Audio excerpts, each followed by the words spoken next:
আব্দুল্লাহ ইবনে আব্বাসের মতো ছেলে তো আমাদেরও আছে।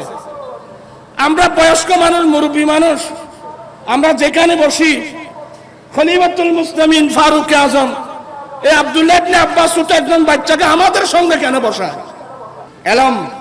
এলম বুঝেন? আপনারা সূরা নাসরের তাফসীর বুখারী খুলে দেখবেন এই হাদিসটা আছে কিনা। একদিন ফারুক আজমের জবাব মুখে না, ফারুক আজম রাদিয়াল্লাহু তাআলা আনহু আব্দুল্লাহ ইবনে আব্বাস রাদিয়াল্লাহু তাআলা আনহু ছোট বাচ্চাকে এই বদরি বুজুর্গ সাহাবায়ে কেরামদের সঙ্গে কেন বসাতেন এটার জবাব দিচ্ছেন মুখে না, প্র্যাকটিক্যাল। একদিন বদরি সাহাবায়ে কেরামরা বসছেন, আব্দুল্লাহ ইবনে আব্বাস রাদিয়াল্লাহু তাআলা বসছেন। আপনি কেন বসেন? আব্দুল্লাহ ইবনে আব্বাস বলছেন যে আমার মনে হয় এই বদরি বুজুর্গ সাহাবারা আমার বিরুদ্ধে যে শিকায়ত করছেন, মনে হয় খলিফাতুল মুসলিমিন আজকে প্র্যাকটিক্যাল কি দিবেন, জবাব দিবেন। জ্ঞানী মানুষের জবাব ভিন্ন, জ্ঞানী মানুষের জবাব লাঠি ছোটা না। বদরি সাহাবায়ে কেরামরা বসছেন, আব্দুল্লাহ ইবনে আব্বাস রাদিয়াল্লাহু তাআলা বসছেন। খলিফাতুল মুসলিমিন ফারুক আজম বলেন, এই বদরি বুজুর্গ সাহাবায়ে কেরাম সূরাতুন নসর সম্পর্কে আপনাদের অভিমতটা কি? ইযা জাআ নাসরুল্লাহি ওয়াল ফাতহু ওয়া রাআইতান নাসা ইয়াদখুলুনা ফি দীনিল্লাহি আফওয়াজা ফাসাব্বিহ বিহামদি রাব্বিকা ওয়াস্তাগফির ইন্নাহু কানা তাওয়াবা। এই সূরাতুন নসরের তাফসীর, সূরাতুন নসর দ্বারা আপনারা কি বুঝলেন? বদরি সাহাবায়ে কেরাম একজনের দিকে একজন তাকায়, একজন বলে হুজুর সূরাতুন নসরের তাফসীর আমি যা বুঝলাম। বলেন?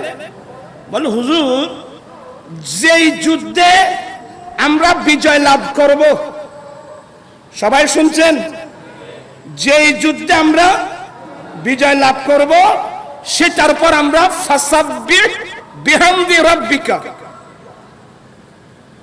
যেই যুদ্ধে আমরা বিজয় লাভ করব সেটার উপর আমরা আল্লাহর প্রশংসার তাসবিহ পড়ব। আচ্ছা, তারপর বলে আর যে যুদ্ধে আমরা পরাজিত হব সেই বিষয়ে বলা হচ্ছে ওয়াস্তাগফিরুহু, আমরা আল্লাহর কাছে ক্ষমা প্রার্থনা করব। এটা সূরাতুন নসরের তাফসীর শোনালেন একজন বদরি সাহাবা, খলিফাতুল মুসলিমিন ওমর ফারুক রাদিয়াল্লাহু তাআলা আনহু আব্দুল্লাহ ইবনে আব্বাস রাদিয়াল্লাহু তাআলা আনহু দিকে দেখে বলছেন, আব্দুল্লাহ ইবনে আব্বাস আপনার অভিমতটা কি এটা? এই যে বদরি সাহাবা সূরাতুন নসরের যে তাফসীর করলেন, আপনার অভিমতটা এটা? বলেন না। বলে আপনি কি বুঝলেন? বলে আমি তো সূরাতুন নসর থেকে আমার রাসূলের ইন্তেকালের সুগন্ধি পাচ্ছি। কোথায় বদরি সাহাবার তাফসীর আর কোথায় আব্দুল্লাহ ইবনে আব্বাসের তাফসীর? আর কিছু বলেন নাই। ফারুক আজম বলেন আমারও তাফসীর এটা। তো বদরি সাহাবা একরাম বুঝাই নিলেন যে আব্দুল্লাহ ইবনে আব্বাস ছোট বাচ্চা হওয়া সত্ত্বেও ওনাকে আমাদের সঙ্গে কেন বসায়। এখন আমাদের বুঝাচ্ছে এই ছোট্ট বাচ্চা হয়েও কোরআন পাকের যে তাফসীর বুঝেছেন আমরাও তো সেই তাফসীর বুঝে নেই। এখন আব্দুল্লাহ ইবনে আব্বাসের কথা বললাম তো আমার ভাইয়েরা, আব্দুল্লাহ ইবনে আব্বাস রাদিয়াল্লাহু তাআলা আনহু যখন তাফসীর পড়ার জন্য, হাদিস পড়ার জন্য কয়েকজন সাহাবার দরবার, বিশেষ করে যায়েদ বিন সাবিত রাদিয়াল্লাহু তাআলা আনহুর দরবারে যেতেন। এলাম প্রত্যেকে আসবে আমাদের কাছে, আমাদের কাছে এলাম আসবে প্রত্যেকে। হযরত আব্দুল্লাহ ইবনে আব্বাস আওলাদে রাসূল, আহলে বাইতে রাসূল, আমার রাসূলের আফান চাচাতো ভাই আব্দুল্লাহ ইবনে আব্বাস রাদিয়াল্লাহু তাআলা আনহু যখন হযরত সাইয়েদনা যায়েদ বিন সাবিত রাদিয়াল্লাহু তাআলা আনহুর দরবারে যেতেন কোরআন পড়ার জন্য, তাফসীর পড়ার জন্য, হাদিস পড়ার জন্য, শিখার জন্য, যখন যেতেন দেখতেছেন হুজরার দরওয়াজা বন্ধ। কি বললাম? হযরত যায়েদ ইবনে সাবিত রাদিয়াল্লাহু তাআলা আনহু হুজরা শরীফের দরওয়াজা কি বন্ধ। আমরা যদি মুয়াদ্দিন সাহেবের কাছে যাই, হুজরা শরীফের দরওয়াজা বন্ধ দেখি, আমরা কি আর বসবো? কিন্তু আমার ভাইয়েরা, আব্দুল্লাহ ইবনে আব্বাস রাদিয়াল্লাহু তাআলা আনহু, যায়েদ বিন সাবিত রাদিয়াল্লাহু তাআলা আনহু হুজরায় গিয়ে হুজরা শরীফের দরওয়াজা যদি বন্ধ দেখতেন, আব্দুল্লাহ ইবনে আব্বাস রাদিয়াল্লাহু তাআলা আনহু যায়েদ বিন সাবিত রাদিয়াল্লাহু তাআলা আনহু ঘরের চৌকাঠের মধ্যে মাথা মোবারক রেখে ইনি শুয়ে পড়তেন। পারবেন? আব্দুল্লাহ ইবনে আব্বাস রাদিয়াল্লাহু তাআলা আনহুর মতো ব্যক্তিত্ব হযরত যায়েদ বিন সাবিত রাদিয়াল্লাহু তাআলা আনহুর চৌকাঠে মাথা মোবারক রেখে শুয়ে পড়তেন।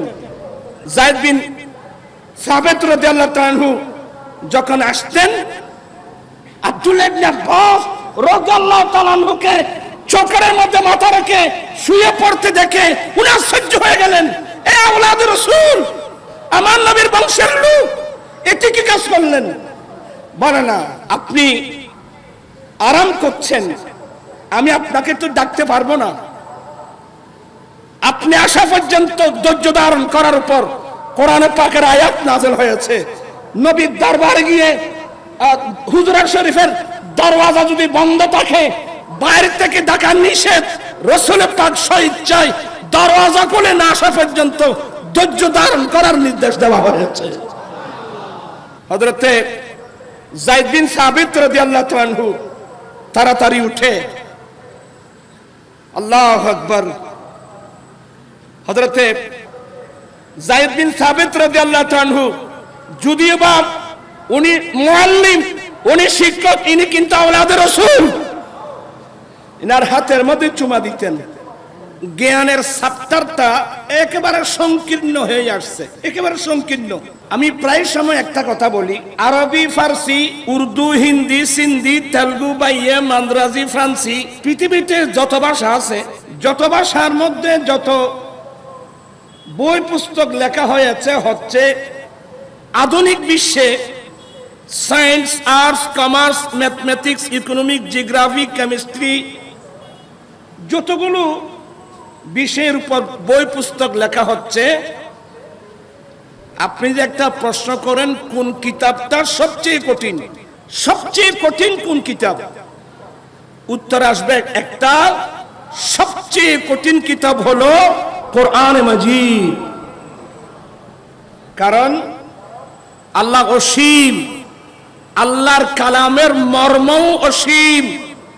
এগুলোর নাম জাওয়ামিউল কালিম, বাক্য ছোট, অর্থ কিন্তু একটা আটলান্টিক মহাসাগর। কোরআনের শুরুতেই আলিফ লাম মিম, এখানে শেষ। তাফসীরে জালালাইন থেকে আরম্ভ করে এ পর্যন্ত পৃথিবীর বুকে 70-80টা তাফসীরের কিতাব লেখা হয়েছে। সবার মধ্যে মুষ্টিমেয় কয়েকজন ছাড়া অধিকাংশ মুফাসসিরিন ইকরামের অভিমত ওয়াল্লাহু আলামু বিমুরাদিহি বিহি, ওয়াল্লাহু আলামু বিমুরাদিহি বিযালিক।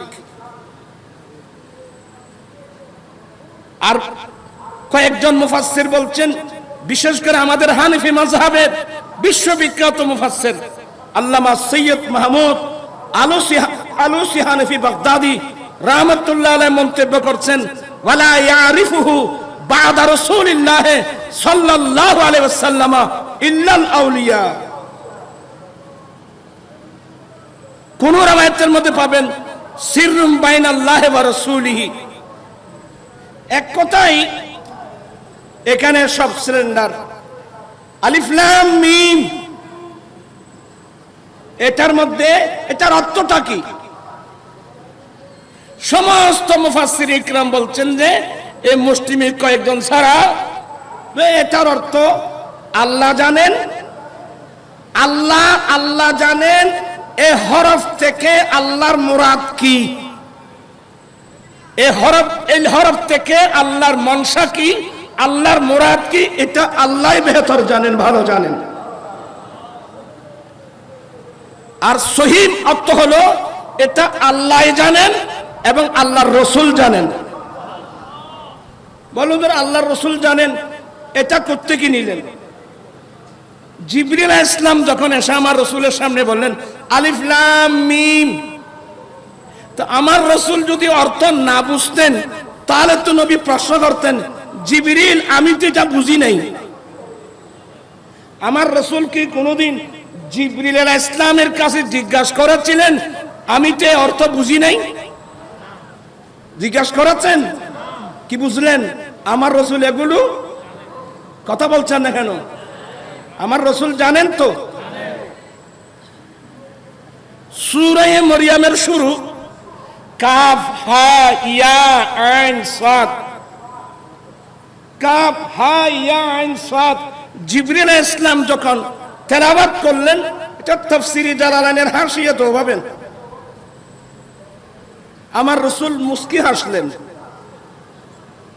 রসুল পাক মুস্কি হেসে দিলেন। তো জিবরিল জিজ্ঞাসা করলেন আফাহিম তা ইয়া রাসূলুল্লাহ, নবী গো কাফ হা ইয়া আইন সাদ এখানে কি বলছেন আল্লাহ, আপনি কি বুঝেছেন? বলে ফাহিমতু। নবী না বুঝলে তো জিজ্ঞাসা করতেন। আপনার কথা বুঝতেছেন? এখানে একটা আকীদার মাসলা আছে। মাদ্রাসার ছাত্র, সরকারি বেসরকারি যে মাদ্রাসায় পড়ো, বাংলাদেশ সহ একদল মুসলমান আছে যাদের আকীদা হলো জিবরিল নাকি আমার নবীর উস্তাদ।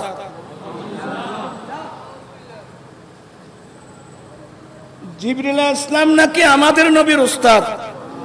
জিবরিল কি আমাদের নবীর উস্তাদ? আচ্ছা এরা কি খায় আল্লাহ জানে। এরা খায় কি? এরা কি ভাত খায় না আর কি খায়? জিবরিল কি আমার নবীর উস্তাদ? লা হাওলা ওয়ালা কুওয়াতা ইল্লা বিল্লাহ। মুআল্লিমুল কায়নাত, জিবরিল মুআল্লিমুল কায়নাত নয়। কোরআন শরীফের একটা আয়াত বুঝে না, না ইবারাতুন নাস বুঝে, না দালালাতুন নাস বুঝে, না ইশারাতুন নাস বুঝে, না ইক্তাদাউন নাস বুঝে, ছাগলের মতো দৌড়ে। আমি কয়েকটা আয়াত তেলাওয়াত করব, আপনারা না বুঝলে এমনি একবারে শুনতে থাকবেন। আল্লাহর খলিল হযরত সাইয়্যিদুনা ইব্রাহিম আলাইহিস সালাম খানায়ে কাবা নির্মাণের পরে, খানায়ে কাবা নির্মাণ করার পরে আল্লাহর কাছে অনেক দোয়া করেছিলেন। তন্মধ্যে একটা দোয়া, রব্বানা ওয়াবআথ ফীহিম রাসূলাম মিনহুম ইয়াতলু আলাইহিম আয়াতিকা ওয়া ইউআল্লিমুহুমুল কিতাবা ওয়াল হিকমাতা ওয়া ইউযাক্কিহিম ইন্নাকা আনতাল আজিজুল হাকীম। ইব্রাহিম আলাইহিস সালাম আল্লাহর কাছে দোয়া করেছিলেন, রব্বানা ওয়াবআথ ফীহিম রাসূলাম মিনহুম, আয় আল্লাহ তুমি তাদের মধ্য থেকে, আল্লাহ তুমি তাদের মধ্য থেকে তাদের কাছে এমন একজন রাসূল প্রেরণ করো যে রাসূল তাদেরকে তোমার আয়াত তিলাওয়াত করবেন। তোমার আয়াত, আপনারা আমার দিকে আছেন? একটু কষ্ট হবে, আমি ক্লাসের মতো কিছু কথা বলবো। আল্লাহ যে রাসূল তাদের কাছে তোমার আয়াত মানি,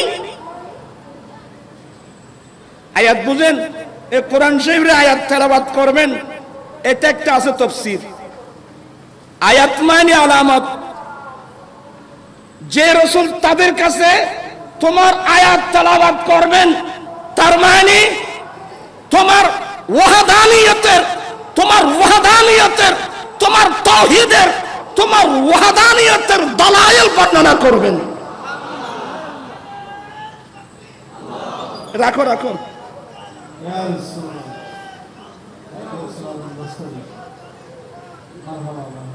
যে রাসূল তাদের কাছে তোমার আয়াত তেলাওয়াত করবেন, আয়াতের এক তাফসীর অর্থ হলো আল্লাহ তোমার ওয়াহদানিয়তের দালাইল পেশ করবেন, তাওহীদের দলিল, ওয়াহদানিয়তের দালাইল পেশ করবেন। এক তাফসীর এটা আছে। হ্যাঁ, আমি এভাবে একটা একটা বলতে গেলে তো দেরি হয়ে যাবে,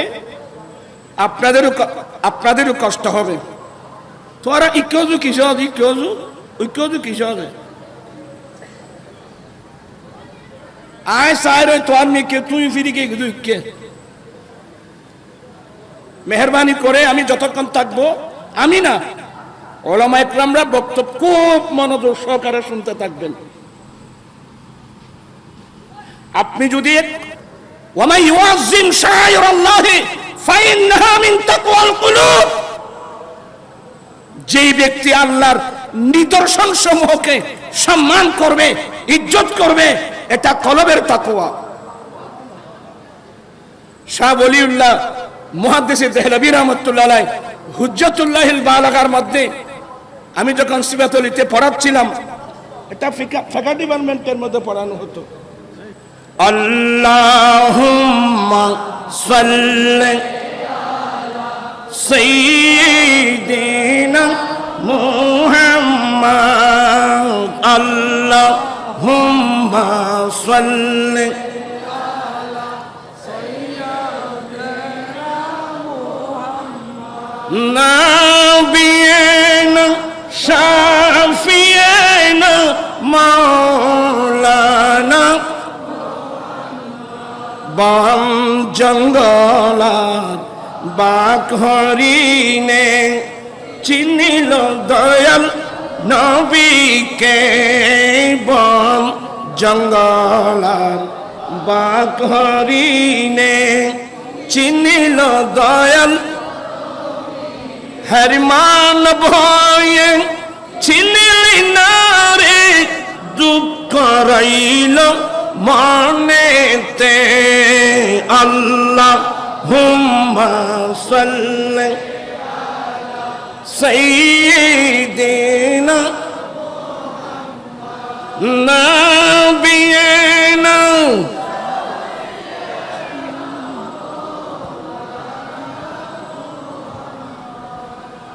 যাই হোক, আসলে আমি ওদিকে গেলে ঠিক হবে না, অনেক আলোচনার আপনারা বুঝবেন না। কাল্লামিন নাসা বিকদরি উকুলিহিম, অতএব আমি আর ওদিকে যেতে চেয়েছিলাম, আর যাব না। এগুলো আপনারা বুঝবেন না। আপনারা যেগুলো বুঝবেন এগুলো বলি, সরাসরি বলি। ইব্রাহিম আলাইহিস সালাম আল্লাহর কাছে দোয়া করেছিলেন, মালিক মওলা তাদের মধ্য থেকে তাদের কাছে তুমি এমন একজন রাসূল প্রেরণ করো, যে রাসূল তাদেরকে তোমার আয়াত তিলাওয়াত করবেন, ওয়া ইউআল্লিমুহুমুল কিতাবা, যে রাসূল তাদেরকে কিতাবের তালিম দিবেন, কিতাবের শিক্ষা দিবেন, ওয়াল হিকমাতা, যে রাসূল তাদেরকে হিকমত শিখাবেন। হিকমতের এক তাফসীর হলো ইলমুল ফিকহ, তাদেরকে ইসলামী আইন শিখাবেন। কারণ মাইয়ুতিল হিকমাতা ফাকাদ উতিয়া খায়রান কাসীরা, এখানে হিকমত মানে ইলমুল ফিকহ। আজকাল তো নতুন নতুন হুজুর নাম রাখছে আলে হাদিস, এলমে ফাকা মানে না। আছে এদের আসেনি এলমে ফাকা, এটা এনে হাদিস পড়ে, ফাকা মানে না। এটা হাদিস পড়েও নাই, হাদিস বুঝিও নাই। সরাসরি আমি বুখারী থেকে দেখাই দিচ্ছি, ওলামা ইকরামরা মনে রাখবেন। হযরতে সাইয়্যিদুনা ইকরামা রাদিয়াল্লাহু তাআলা হাদিস বর্ণনা করছেন। বাদী তো তোরা সরে যাবে, তোরাই তো সরে যান বগর দি ওই দিন আমার বইয়ের বই থাক বাই ফুট কেন নথি তোরা নিন করতে করতে এটা ওয়াজ হইতো না, কিচ্ছু হইতো না। তরকারির তুন বর ফাতা বেশি গেলে তরকারি গা দিত না, ওটা বুঝছেন না। সব চললাম বাই ফুট ফান্না ফরান্য পারি, বুঝিতে না পারি। ক্লাসের জন্য একটা পরিবেশ লাগবে। আপনি বললে আমি বলতে পারবো না। আপনার কলবের সাথে আমার কলব কি থাকতে হবে, ফিট থাকতে হবে, সংযুক্ত থাকতে হবে। এগুলো এত সহজ মনে করিয়েন না। এলম কাকে বলে জানেন? আরে রাইসুল মুফাসসিরিন হযরত আব্দুল্লাহ ইবনে আব্বাস রাদিয়াল্লাহু তাআলা, আমার রাসূলের চাচতো ভাই, যার জন্য রাসূল স্পেশাল দোয়া করেছেন। হযরত আব্দুল্লাহ ইবনে আব্বাস রাদিয়াল্লাহু তাআলা অল্প বয়স্ক, কিন্তু খলিফাতুল মুসলিমিন ফারুক আজম রাদিয়াল্লাহু তাআলা ওনাকে কোথায় বসাতেন জানেন? বদরের যুদ্ধে যারা অ্যাটেন্ড করেছিলেন, বদরি বুজুর্গ সাহাবা যেখানে বসতেন, ফারুক আজম আব্দুল্লাহ ইবনে আব্বাস রাদিয়াল্লাহু তাআলাকে তাদের সঙ্গে বসাতেন, তাদের সঙ্গে বসাতেন। বুখারী শরীফ পড়েন না? এক সময় বদরি কয়েকজন বুজুর্গ সাহাবা শিকায়েত করলেন, খলিফাতুল মুসলিমিন ঠিকই কাজ করেন। আব্দুল্লাহ ইবনে আব্বাসের মতো ছেলে তো আমাদেরও আছে। আমরা বয়স্ক মানুষ, মুরব্বী মানুষ, আমরা যেখানে বসি, খলিফাতুল মুসলিমিন ফারুক আজম এই আব্দুল্লাহ ইবনে আব্বাস ছোট একজন বাচ্চাকে আমাদের সঙ্গে কেন বসায়? এলে বুড়ো বুড়ো মি কেন আছে না? ওয়া মানুষ আগর সারে ফুয়া বাহারা ফুয়ার বই এবে ফুয়ানো বে বুড়োর বাপ দাদা এলম এলম বুঝেন? আপনারা সূরা নাসরের তাফসীর বুখারী খুলে দেখবেন এই হাদিসটা আছে কিনা। একদিন ফারুক আজমের জবাব মুখে না, ফারুক আজম রাদিয়াল্লাহু তাআলা আনহু আব্দুল্লাহ ইবনে আব্বাস রাদিয়াল্লাহু তাআলা আনহু ছোট বাচ্চাকে এই বদরি বুজুর্গ সাহাবা کرامদের সঙ্গে কেন বসাতেন, এটা জবাব দিচ্ছেন মুখে না, প্র্যাকটিক্যাল। একদিন বদরি সাহাবা کرامরা বসছেন, আব্দুল্লাহ ইবনে আব্বাস রাদিয়াল্লাহু তাআলা বসছেন। আপনি কেন বসেন? আব্দুল্লাহ ইবনে আব্বাস বলছেন যে আমার মনে হয় এই বদরি বুজুর্গ সাহাবারা আমার বিরুদ্ধে যে শিকায়েত করছেন, মনে হয় খলিফাতুল মুসলিমিন আজকে প্র্যাকটিক্যাল কি দিবেন, জবাব দিবেন। জ্ঞানী মানুষের জবাব ভিন্ন, জ্ঞানী মানুষের জবাব লাঠি ছোটা না। বদরি সাহাবা کرامরা বসছেন, আব্দুল্লাহ ইবনে আব্বাস রাদিয়াল্লাহু তাআলা বসছেন। খলিফাতুল মুসলিমিন ফারুক আজম বলেন, এই বদরি বুজুর্গ সাহাবা کرام সূরাতুন নসর সম্পর্কে আপনাদের অভিমতটা কি?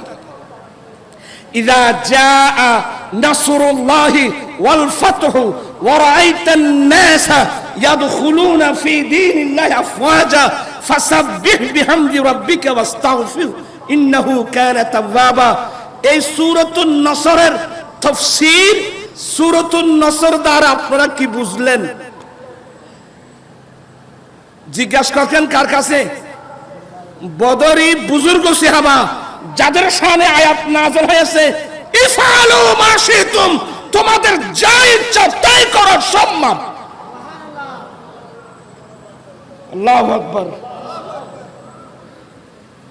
বসছেন বদরি সাহাবা کرام, একজনের দিকে একজন তাকায়। একজন বলে, হুজুর সূরাতুন নসরের তাফসীর আমি যা বুঝলাম। বলেন? বলে হুজুর যেই যুদ্ধে আমরা বিজয় লাভ করব, সবাই শুনছেন, যেই যুদ্ধে আমরা বিজয় লাভ করব সেটার পর আমরা ফাসাব্বিহ বিহামদি রাব্বিকা, যেই যুদ্ধে আমরা বিজয় লাভ করব সেটার উপর আমরা আল্লাহর প্রশংসার তাসবিহ পড়ব। আচ্ছা, তারপর বলে আর যে যুদ্ধে আমরা পরাজিত হব সেই বিষয়ে বলা হচ্ছে ওয়াস্তাগফিরুহু, আমরা আল্লাহর কাছে ক্ষমা প্রার্থনা করব। এটা সূরাতুন নসরের তাফসীর শোনালেন একজন বদরি সাহাবা, খলিফাতুল মুসলিমিন ওমর ফারুক রাদিয়াল্লাহু তাআলা আনহু আব্দুল্লাহ ইবনে আব্বাস রাদিয়াল্লাহু তাআলা আনহু দিকে দেখে বলছেন, আব্দুল্লাহ ইবনে আব্বাস, আপনার অভিমতটা কি এটা? এই যে বদরি সাহাবা সূরাতুন নসরের যে তাফসীর করলেন, আপনার অভিমতটা এটা? বলেন না। বলে আপনি কি বুঝলেন? বলে আমি তো সূরাতুন নসর থেকে আমার রাসূলের ইন্তেকালের সুগন্ধি পাচ্ছি।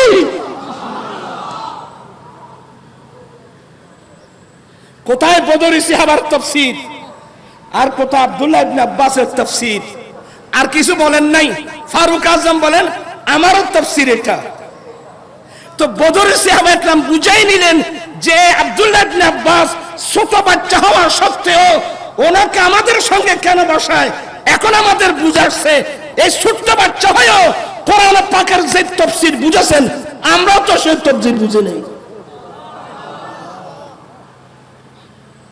এখন আব্দুল্লাহ ইবনে আব্বাসের কথা বললাম তো আমার ভাইয়েরা, আব্দুল্লাহ ইবনে আব্বাস রাদিয়াল্লাহু তাআলা আনহু যখন তাফসীর পড়ার জন্য, হাদিস পড়ার জন্য কয়েকজন সাহাবার দরবার, বিশেষ করে যায়েদ বিন সাবিত রাদিয়াল্লাহু তাআলা আনহু দরবারে যেতেন, এলাম প্রত্যেকে আসবে আমাদের কাছে, আমাদের কাছে এলাম আসবে প্রত্যেকে।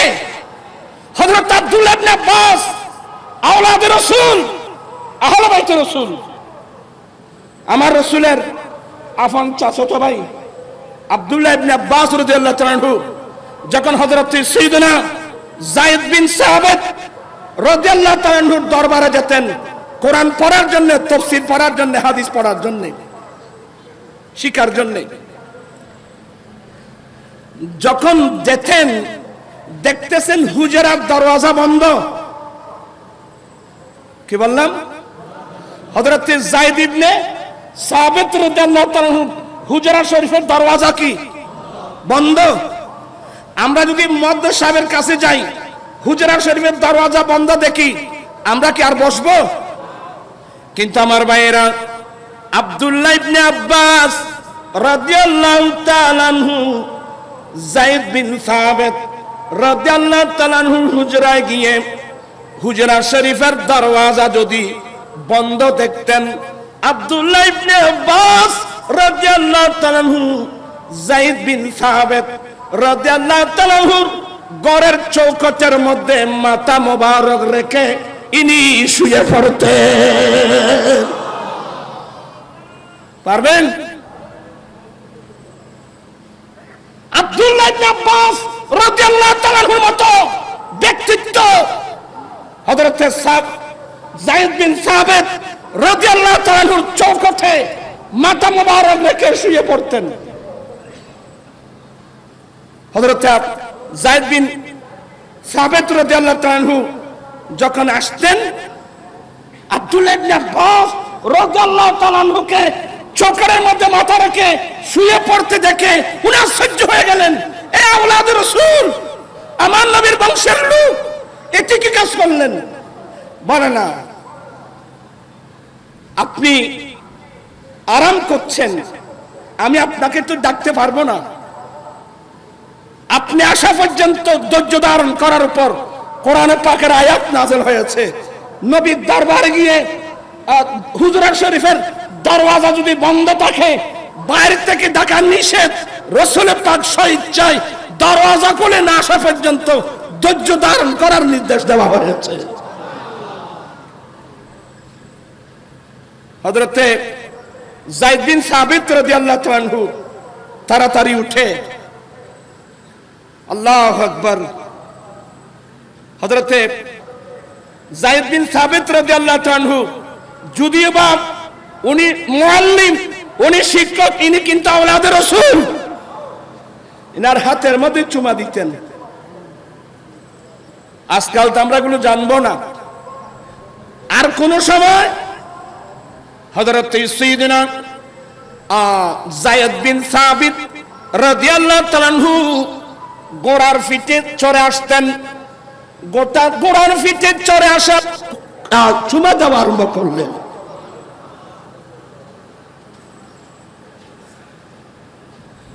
এলম আয়সা দিয়ে শিরাজিয়া ফন্দে মতে কমজাদেরা, কমজাদ আগর বুজুর্গ সবক রঞ্জদহ উস্তাদেরা, এলম কার কাছে আসবে, কার কাছে থাকবে?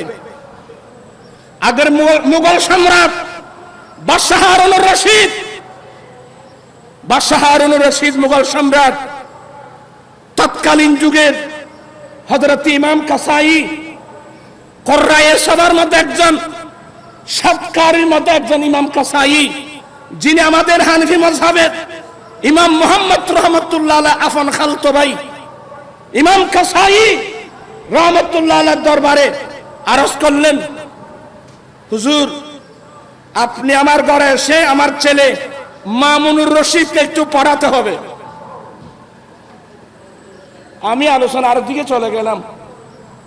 হুজুর, ইমাম কাসাই রাহমাতুল্লাহকে বলছেন আপনি আমার দরবারে এসে আমার ছেলে মামুনুর রশিদকে পড়াবেন। ইমাম কাসাই বলেন আমি আপনার দরবারে গিয়ে, বাদশার দরবারে গিয়ে ইলমে দ্বীনকে আমি লাঞ্ছিত করতে পারবো না, বেইজ্জত করতে পারবো না। আপনার মধ্যে যদি আল্লাহ আল্লাহ রাসূলের প্রেম থাকে, আপনার ছেলেকে আমার রুমে পাঠাবেন, আমার হুজরায় পাঠাবেন। হুজুর মঞ্জুর, আমার ছেলেকে আপনার হুজরায় পাঠাবো, তবে একটা আমার ছেলের সবক প্রথম নিতে হবে। ইমাম কাসাই বলেন আপনার ছেলের সিরিয়াল যখন আসবেন তখন নেব, আপনার বাসার ছেলে হিসাবে আমি এটা নিতে পারবো না।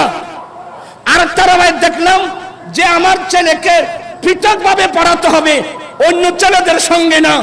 ইমাম কাসাই বলছেন শুনেন বাদশা, শুনেন, আমি কোন ব্যক্তিকে দ্বীনের জ্ঞান, যারা কোরআন পড়ার জন্য আসবেন, হাদিস রাসূল পড়ার জন্য আসবেন, আমি কাউকে নিষেধ করতে পারবো না। হুজুর সব মঞ্জুর, আমার ছেলেকে পাঠালাম।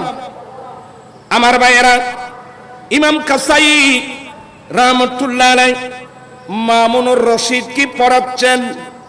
একদিন উযু বানাচ্ছিলেন, এ কথা বলে আমি ওদিকে চলে আসব, আপনারা বিরক্ত হয়ে যাবেন। একদিন ইমাম কাসাই রাহমাতুল্লাহ আলাইহি উযু বানাচ্ছিলেন, বাদশাহ হারুনুর রশিদ যাচ্ছেন পার্শ্ব দিয়ে, দেখা মাত্রই ঘোড়ার পিঠ থেকে নেমে গেলেন।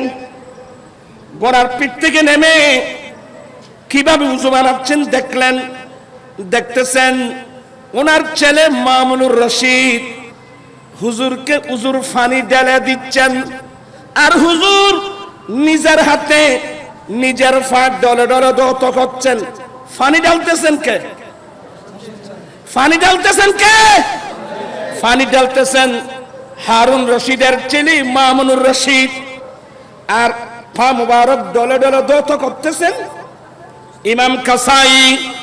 এই দৃশ্য দেখা মাত্রই ঘোড়া থেকে নেমে আসেন, এমন তপ্পর মারলেন, এই বেয়াদব, আল্লাহ তোমাকে দুটো হাত দিয়েছে, তোমার উচিত ছিল এক হাতে পানি ঢালা উস্তাদের, আরেক হাত দিয়ে উস্তাদের পা ডলে দেওয়া, ধুয়ে দেওয়া। এলেম ডাক্তার কাছে হবে না।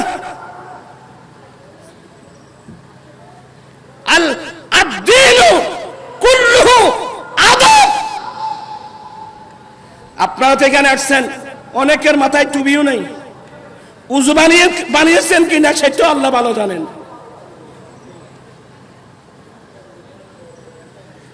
আগামীতে আপনারা উজু বানিয়ে সুন্দর পোশাক পরে আপনারা যেভাবে আসছেন, এটা মিলাদুন নবীর মাহফিল, এটা মিলাদুন নবীর মাহফিল। মক্কায় মুআজ্জামার মানুষ, মদিনায় পাকের মানুষ মিলাদুন নবীর মাহফিলে কিভাবে যেতেন? নতুন ড্রেস ছিলাতেন, নতুন ঈদের দিনের মতো নতুন জামা ছিলাতেন, নতুন ড্রেস পরেন, মাথায় টুপি দিয়ে আতর লাগিয়ে দুরূদ শরীফ পড়ে পড়ে মাহফিলের দিকে যেতেন। এই প্রেম কোথায়? এই ভক্তি কোথায়? এই ভালোবাসা কোথায়? আমার জীবন মরণ সাজাবো মাদানী রঙে, আমার জীবন মরণ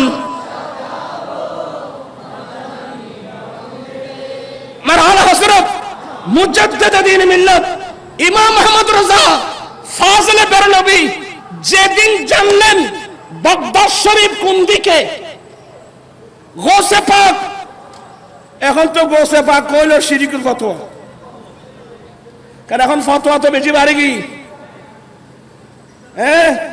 অথচ কওমি লাইনের মানুষ সিরাতে মুস্তাকিমে ইসমাইল দেহলভী 7-8 বার পর্যন্ত উল্লেখ করছেন গৌসুস সাকালাইন। ছেলেরা কি লেখাপড়া করে? কিতাব পড়ে সে নিজেও জানে না। যেদিন থেকে আমার আল হযরত জানেন যে বাগদাদ শরীফ গৌসে পাকের বাড়ি এইদিকে, সেদিন থেকে আল হযরতের জীবনে কোনোদিন ওইদিকে ফাতানে কোনোদিন বসেও নাই। আমার জীবন মরণ পড়া পড়তে লাগবে দিন, এত জোর নিয়ে যাবো। আমার জীবন মরণ, আমার জীবন মরণ সেই রঙে রঙিন হলে আল্লাহ রাসূল থাকবে আমার সঙ্গে। আমার জীবন মরণ, আমার জীবন আমার মরণ আমি সাজাবো মাদানী রং দিয়ে। মাদানী রঙের অর্থ হলো আমার দয়াল নবীর সুন্নাত দিয়ে, আমার দয়াল নবীর প্রেম দিয়ে, আমার দয়াল নবীর ভালোবাসা দিয়ে, আমার দয়াল নবীর প্রেম দিয়ে, আমার দয়াল নবীর সুন্নাত দিয়ে যদি সাজাতে পারি, আমাদের জীবন হবে কি সার্থক সার্থক সার্থক।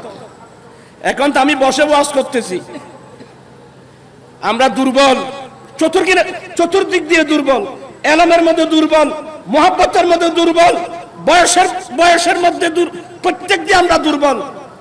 কিন্তু গাজী শের বাংলা রহমতুল্লাহ আলাইহি ইনি কোনোদিন বসে বসে ওয়াজ করেন নাই, ইনি ওয়াজ করতেন দাঁড়িয়ে দাঁড়িয়ে। আর ইনার কথা রাখেন শেখ মুহাক্কিক দেহলভী, যাকে শেখ মুহাক্কিক আলাল ইতলাক বলা হয়, আব্দুল হক মুহাদ্দিস দেহলভী রহমতুল্লাহ আলাইহি একসময় দেওবন্দের হুসাইন আহমদ মদনী বলছেন যে আমাদের দেওবন্দের হুজুরের সাথে তো শেখ মুহাক্কিক দেহলভীর সাথে দ্বন্দ্ব রাখা ঠিক না। আরে যার তাহাকিক যতটুকু আর কি। শেখ মুহাক্কিক দেহলভী আজীবন হাদিস পড়াতেন দাঁড়িয়ে দাঁড়িয়ে। কথা বলছেন না কেন? হাদিস পড়াতেন, আর জোরে বলেন না। আমরা তো দাঁড়িয়ে নবীকে সালাম দিলে কিছু হুজুর আছে বেদাত ফতোয়া দেয়, আমরা একটু দাঁড়ালে একটু দাঁড়িয়ে নবীকে সালাম দিলে তোমাদের অনেক হুজুর আছে যারা বেদাতের ফতোয়া দেয়। আচ্ছা শেখ মুহাক্কিক দেহলভী উনি দাঁড়িয়ে দাঁড়িয়ে হাদিস কেন পড়াতেন? এ দাঁড়ানোটা কার জন্যে? কথা বলছেন না কেন? শিরকের ফতোয়া দেওয়ার সহজ প্রমাণ করতে পারবেন? শেখ মুহাক্কিক দেহলভীর কাছে জিজ্ঞাসা করা হলো, হুজুর এই বৃদ্ধ বয়সে পর্যন্ত আপনি দাঁড়িয়ে দাঁড়িয়ে হাদিস পড়াচ্ছেন? বলে বাবা আমার শরীর দুর্বল, বসতে ইচ্ছা হয় কিন্তু আমি যখন ক্বালা রাসূলুল্লাহ বলি, আমি আমার দয়ার নবীকে আমার সামনে দেখি, আমি কিভাবে বুঝবো?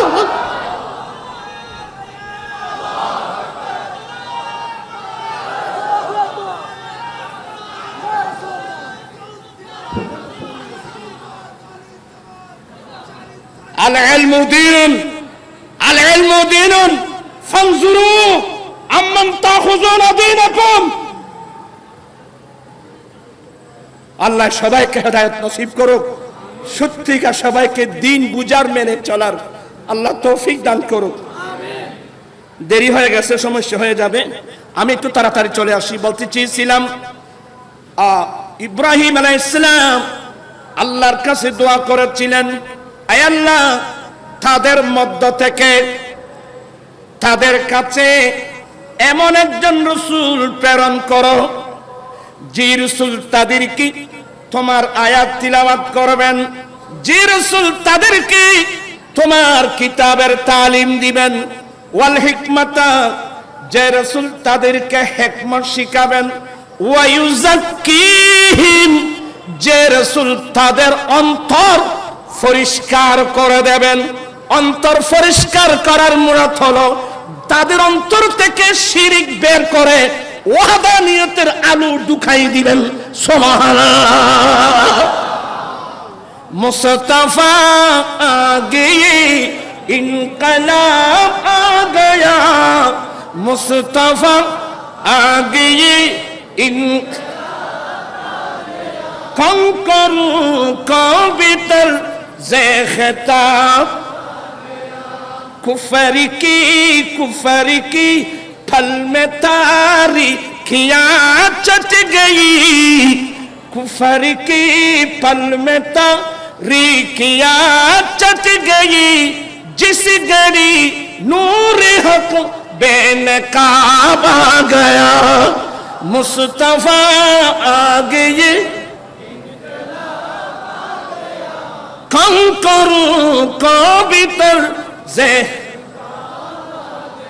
বিরক্ত হচ্ছেন? এখানে একটা মসলা বলবো। আমাদের দেশে আমাদের সুন্নিদের মধ্য থেকে একদল মুসলমান বেরিয়েছে, কিছু আলেম ওলামাও দেখতেছি, ওরা রসুলকে জিনসে বশর মানে না, ওরা রসুলকে মানুষ মানে না, ওরা মানব জাতি থেকে এটা মানতে চায় না। সাবধান, সতর্ক। সমস্ত আম্বিয়া ইকরাম মানুষ, কি বললাম? সমস্ত নবীগণ কি মাতেনি শোনো, আল্লাহ ফেরেশতা থেকে কোন নবী রাসূল বানান নাই, আল্লাহ কোন জিন জাতি থেকে নবী রাসূল বানান নাই। যত নবী রাসূল বানিয়েছেন, পাঠিয়েছেন, সবগুলো কোন জাতি থেকে? আরো জোরে, আরো জোরে। আন-নবিয়্যু হুয়া ইনসানুন, আপনি একটু ব্যাখ্যা করতে পারবেন? ইনসানুন কামিলুন মাবউসুন ইলাল খালকি লিতাবলীগিল আহকাম। সমস্ত আম্বিয়া ইকরাম জিনসে বশর, সমস্ত আম্বিয়া ইকরাম মানব জাতি থেকে, তবে আমাদের মত না, তোমাদের মত না, কারো মত না, বেমিসাল মানব, খায়রুল বশর। खैरुल बशर पर लाखों दरूद। বিরক্ত হচ্ছেন? खैरुल बशर पर लाखों दरूद। আমাদের নবী বশর না খায়রুল বশর? মাদ্রাসার ছাত্ররা মোনাজারায় রশি দিয়ে খুলে দেখবা, ইঙ্গিত দিলাম। আমাদের রাসূল বশর না, আমাদের রাসূল। কথা বলছেন না কেন? মুহাম্মাদুন বাশারুন লাইসা কাল বাশারি, ইয়াকুতাতুন হাজারুন লাইসা কাল হাজারি। সালাতুল্লাহ।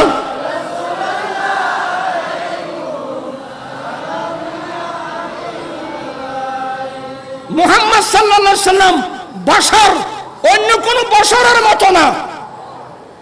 আমার আলা হযরত ব্যাখ্যা কি দিলেন, লামিয়া তিনজিরুকা ফি নাজারিন মিসলে তুনা শুধু पैदा जाना जगरा जो को ताज तुरी सरसू है तुझी को शहे दूसरा चौके पौड़नी के हुई तुम्हारी मतन तुम्हार तुलना বিশে হয়নি সৃজন গোটা বিশ্বের রাজমুকুট তোমার শিরে দু জাহানের বাদশাহ তোমায় জানি। চিৎকার দিয়ে বলো না সুবহানাল্লাহ। আল বাহরু আলা ওয়াল মুজাদ্দাত মানবে কাসে তূফান হুশেরুবা মানবে কাসে তূফান হুশেরুবা মজদা রমে हो बिगड़ी है हवा मोरे नैया पारी लगा लम्मिया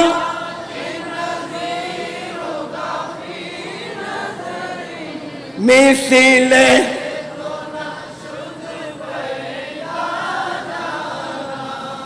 মুহাম্মদ সাল্লাল্লাহু আলাইহি সাল্লাম সমস্ত বিক্রম বশর, আমাদের নবী বশর, কিন্তু অন্য কোন বশরের মতো কথা বলছে না, কারো মতো। এখানে অনেক মাদ্রাসার ছাত্র আছে, কুল ইন্নামা আনা বাশরুম মিসলুকুম, হে রাসূল আপনি বলেন আমি তোমাদের মতো মানুষ। কুম কারা, তোমরা তোমরা কারা? তাফসীর জালালাইন বলেন তো আই কুফার মক্কা। তবে তরজমা কি দাঁড়াবে বলেন? কোরআন শরীফ বোঝা তো সহজ বলিয়েন না। মিসলুকুম কুমের মুরাদ আইল কাফিরিন আই কুফার মক্কা। তখন অর্থ কিভাবে করবেন? হে রাসূল আপনি বলে দিন এই মক্কার কাফেররা আমিও তোমাদের মতো একজন মানুষ।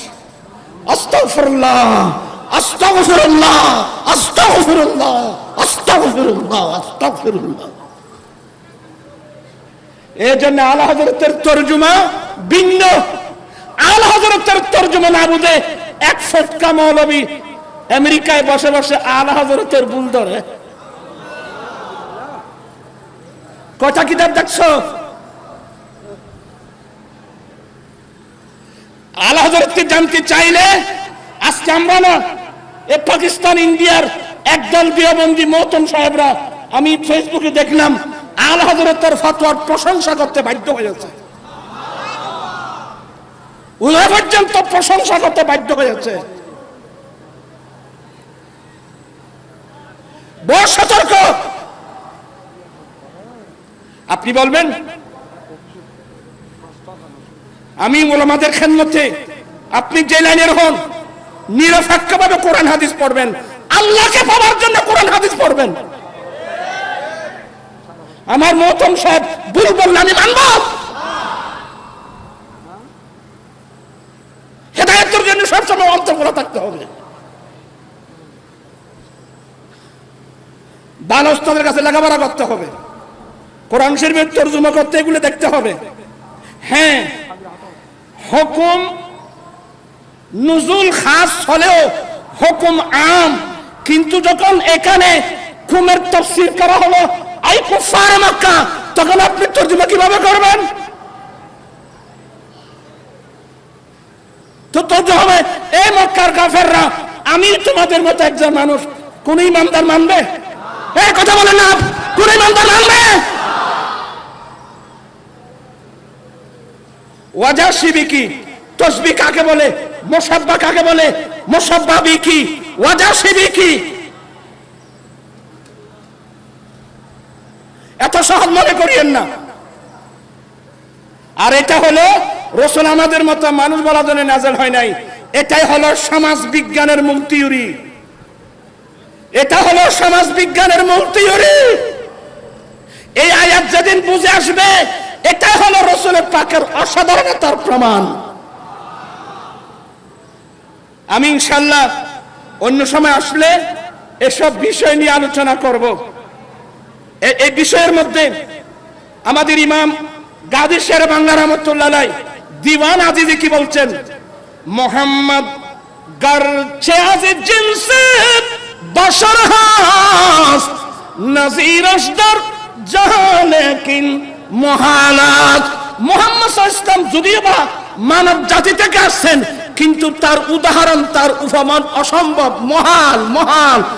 ইমতিনাউন নজির, ইমতিনাউন নজির, যার কোনো মিসাল নাই। তোমরা যারা মাদ্রাসার ছাত্র, ওই জুমলা সরব নিবা, জুমলা সরব পড়ো, জুমলা সরব বুঝো। জুমলা সরফের মধ্যে একটা কিতাব পাবে, শরহে আব্দুর রসুল। তো আর এত আব্দুর রসুল নাম লাইলি শিরিকুর ফতোয়া দাও। আব্দুল নবী এর যে নাম, আলা হযরত নিজের নামের আগে আব্দুল মুস্তাফা লিখতেন। কি লিখতেন? আব্দুল মুস্তাফা।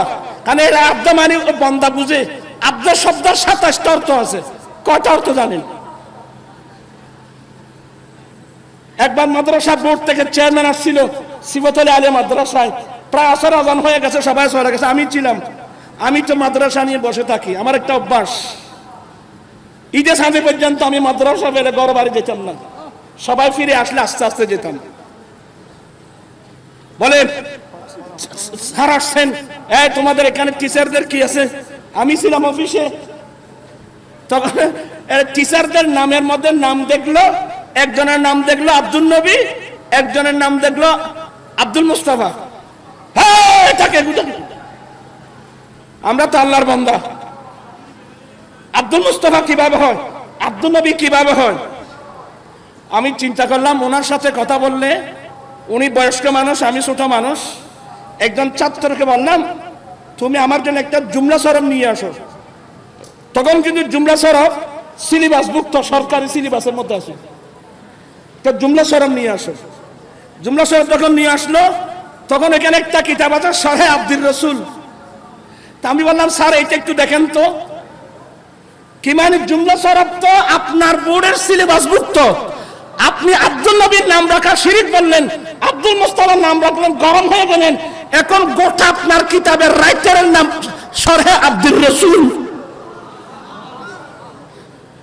এটা যখন দেখলো, একবার আমার দিকে তাকায়, একবার এদিকে তাকায়। না স্যার, এটা আমি আসলে দেখালাম আর কি। বলে আচ্ছা আচ্ছা রেখে তো, পরে আলোচনা করবো। মাদ্রাসার ছাত্ররা ওই শরহে আব্দুর রসুল পড়বা। কিতাবের মুকদ্দমায় কি লেখছে?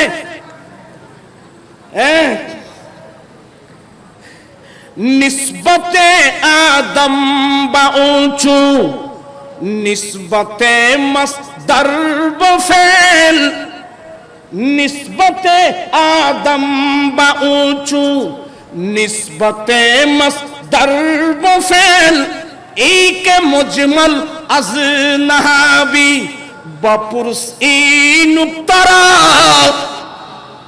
একটা হলো উলামায়ে সরফ, আর কিছু হলো উলামায়ে নাহব।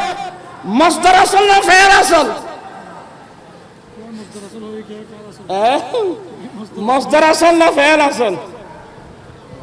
কিন্তু এই নুক্তাটা মসদরের সাথে ফেলের কি নিসবত, এই নুক্তাটা তোমরা সরফিদের কাছে জিজ্ঞাসা করবা না, এটা জিজ্ঞাসা করবা নাহবীদের কাছে।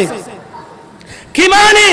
আমার রাসূল আদম আলাইহিস সালাম থেকে আসছেন, আদম আলাইহিস সালাম মসদর, আমার নবী ফেল, কিন্তু ফেল হয় আমেল, মসদর হয় মামুল।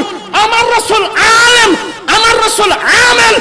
আদম আলাইহিস সালাম থেকে ঈসা আলাইহিস সালাম পর্যন্ত আমার নবী হচ্ছেন আমেল, সমগ্র কায়নাত হচ্ছে মামুল।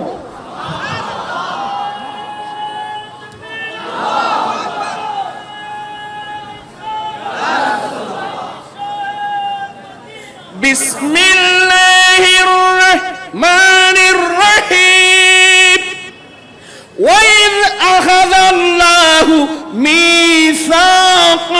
النبيين لما آتيتكم من كتاب وحكمة ثم جاءكم رسول مصدق لما معكم لتؤمنن به ولتنصرن قال أقررتم وأخذتم على ذلكم إسري قالوا أقررنا قال فاشهدوا وأنا معكم من الشاهدين ওই কাবিলের ইস্তেশহাদের মধ্যে আমি এই আয়াতটা এনে দিলাম আমার রাসূল আমেল সমগ্র কায়নাত মামুল सबसे औला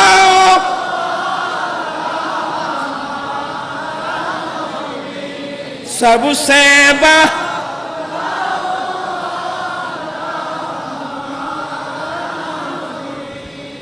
मुल्क को नैनों में अंबिया ताजदार ताजदार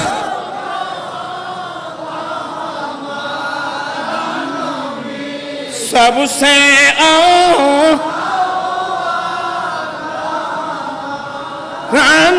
भी सबसे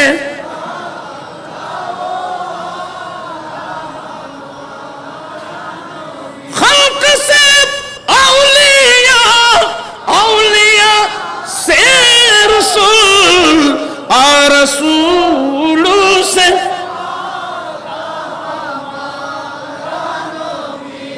सबसे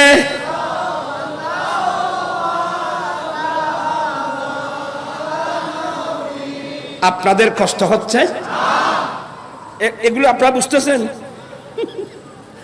আমি বলতে যে আপনারা প্রত্যেকে বুঝতেছেন হ্যাঁ জরবতু জরবান জরবান মসদর জরবানকে ইয়ে দিয়েছে কে নসব দিয়েছে কে জরবতু তো জরবতু ফেল তখন ফেল আমেল হয়ে গেল মসদর কি হয়ে গেল